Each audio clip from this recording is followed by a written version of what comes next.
More story from Revealing America's Dark-Skinned Past, Vol.2. Towards the end of Columbus' first voyage, one of his ships, the Santa Maria, ran around and was not able to be fully repaired.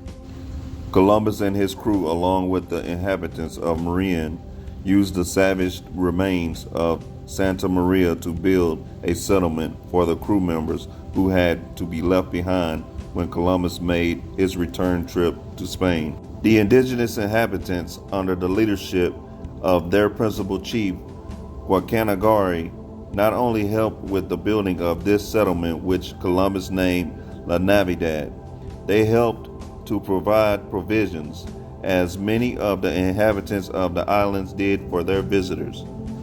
When Columbus returned on his second voyage, he found La Navidad in complete ruins. At first, it was feared that there had been treachery on the part of Guacanagari, in whom the admiral had reposed confidence and friendship.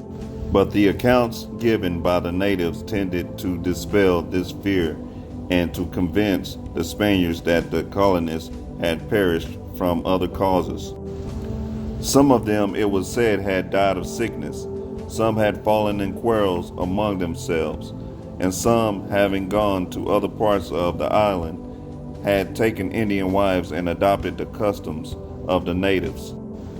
The Spaniards were still not convinced that the native people were not responsible for the destruction of the encampment. However, after some exploration, they found out that the tribal village of Guacanagari also shared in the disaster that had befallen the settlement. While it is recorded that the destruction of the settlement was at the hands of some of the native inhabitants, what is not readily available is the evidence of the behavior of the Spaniards who were left behind that led to the destruction. Whereas it is true that some of the Spaniards died of natural causes and some retreated inland with native wives, what is usually omitted is of the outrageous conduct of the men Columbus left behind. The men who were recruited from Spain to be the crew for the first voyage were not exactly what would be described as your upstanding citizens. Because of the difficulty Columbus had in recruiting a crew for his initial voyage, the King and Queen of Spain made a proclamation that every person that became a member of Columbus' crew was to be exempt from all hindrance or incommodity, either in their persons or goods, and that they were privileged from arrest or detention on account of any offense or crime which may have been committed by them, and during the time they may be on the voyage, and for 2 months after their return to their homes. This enticed all sorts of undesirable personnel to be lured as crew members on this perilous voyage. The crew, often described as being a refuge for runaway criminals and debtors, included 4 men condemned to death, 1 for murder, and 3 for trying to free him from prison. Columbus even later confessed that the men recruited did not deserve water from God or man. These criminals would not only be absolved of all previous crimes they committed, they would be pardoned of any crimes committed in the New World.